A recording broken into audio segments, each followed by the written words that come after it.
kakek bersama pengelola yang punya kos. Jadi hari ini ingin membayarkan kosan kakek sebesar 700.000 dan ingin menyerahkan juga pegangan kakek sebesar 100.000 ke pengelola kos. Itu di dalam kakek.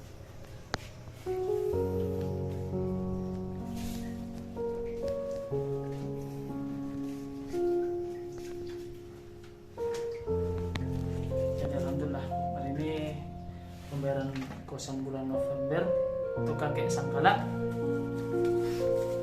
sebesar 700.000. Kita langsung serahkan ke pengelola kosan ini. Sekali lagi terima kasih donatur BPD Harapan atas bantuannya ke kakek. Alhamdulillah ini sudah 6 bulan dan terasa kakek sudah tinggal di sini, sudah tidak tinggal di emperan lagi. Terima kasih. Ini untuk pegangan kakek sebesar 100.000 ya. Tidak sakit jika kakek, tidak makan sehari-hari ya.